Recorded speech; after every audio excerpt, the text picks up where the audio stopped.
நல்ல டேஸ்டான tiffin box recipe எள்ளு சாதம் இன்றைக்கி செய்து பார்க்கலாம். சில கோவில்களில் பிரசாதமாக கூட இந்த எள்ளு சாதம் கொடுப்பாங்க. எள்ளு சாதம் செய்கிறதுக்கு ஃபஸ்ட்டு ஒரு பொடி ரெடி பண்ணணும். அதுக்கு 2 டேபிள் ஸ்பூன் அளவுக்கு எள்ளு, 1/2 டீஸ்பூன் சீரகம்,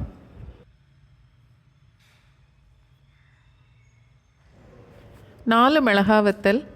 இது ரொம்ப காரமாக இருக்கும், அதனால் நான் 4 மட்டும் சேர்த்துருக்கேன். 6 மிளகாய் வத்தல் வரைக்கும் கூட சேர்க்கலாம். 1/2 டீஸ்பூன் பெருங்காயத்தூள். எல்லாம் சேர்த்து எண்ணெயே இல்லாமல் வறுத்து எடுத்துக்கணும்.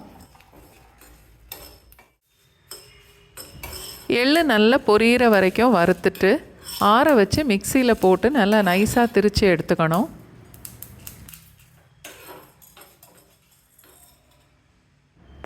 சாதம் தாளிக்கிறதுக்கு நல்லா அடிகனமாக ஒரு பாத்திரத்தில் 2 டேபிள் ஸ்பூன் அளவுக்கு நல்லெண்ணெய் சேர்க்குறேன். நல்லெண்ணெயில் தாளித்தாதான் இந்த சாதம் ரொம்ப நல்லாயிருக்கும். 1 டீஸ்பூன் கடுகு, 2 டேபிள் ஸ்பூன் அளவுக்கு வேர்க்கடலை,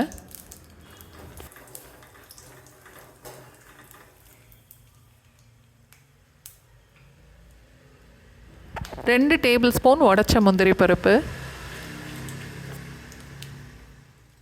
2 மிளகாய் வத்தல்,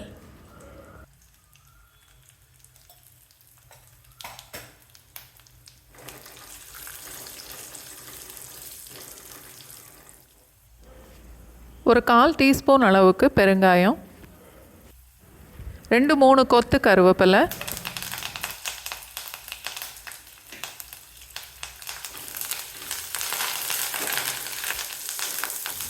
3/4 கப் அளவுக்கு புழுங்கல் அரிசி ஊற வச்சு வடித்து எடுத்திருக்கேன். சாதம் 3.5லேருந்து 4 கப் அளவுக்கு இருக்கும். சாதத்தை சேர்க்கும்போது அடுப்பை ஆஃப் பண்ணிடலாம்.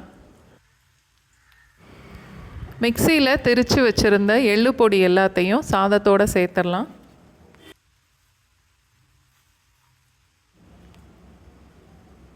அதோட தேவையான அளவுக்கு உப்பும் சேர்த்துட்டு